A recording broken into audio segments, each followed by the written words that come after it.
మాకు నీళ్లు రావాలంటే మాకు గోర్కల్ రిజర్వాయర్ ఉంది అధ్యక్ష. మా పాణ్యం నియోజకవర్గంలోనే గతంలో పాలకులు దీన్ని పూర్తిగా విస్మరించడం జరిగింది అధ్యక్ష.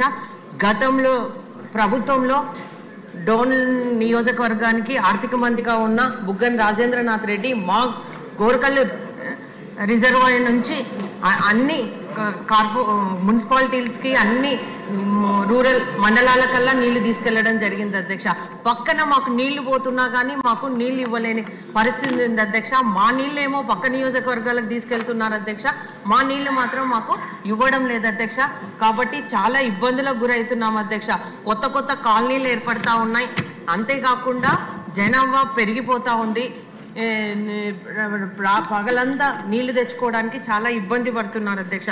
కాబట్టి మేము మీ ద్వారా ఒకటే అడుగుతా ఉన్నాం, మాకు గోరుకల్లు రిజర్వాయర్ నుంచి ఒక పైప్ లైన్ ఏర్పాటు చేస్తేనే మా 16 వార్డులకు శాశ్వత పరిష్కారం దొరుకుతుందని మీ ద్వారా తెలియజేస్తున్నాం అధ్యక్ష.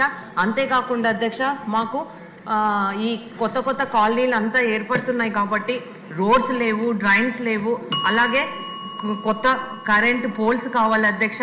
అలాగే పార్కులు కూడా చాలా అన్యాక్రాంతం అయిపోతున్నాయి అధ్యక్ష. గతంలో ఉన్న వైసీపీ ఎమ్మెల్యే గారు ఎక్కడ స్థలం దొరికితే దానిలను కబ్జాలు చేసేయడం అధ్యక్ష. దీనివల్ల వక్బోర్డ్ ల్యాండ్లు అయితేనేమి, అన్ని దేవాదాయ భూములు అయితేనేమి ప్రతి ఒక్కటి అన్యాక్రాంతం అయిపోయినాయి అధ్యక్ష. కాబట్టి దీనిపై సమగ్రమైన ఒక నివేదిక, ఒక చట్టం తీసుకురావాలని కూడా మేము మీ ద్వారా కోరుతా ఉన్నాం అధ్యక్ష. కాబట్టి మా 16 వార్డుల పైన ప్రత్యేకమైన దృష్టి పెట్టి మౌలిక సదుపాయాలు కల్పించి అలాగే తాగునీటికి ఎలాంటి ఇబ్బంది లేకుండా చూడాలని మీ ద్వారా మంత్రి గారిని కోరుతున్నాను అధ్యక్ష. థ్యాంక్స్ అధ్యక్ష. నరసింహారెడ్డి గారు, కనిగిరి ఎమ్మెల్యే గారు.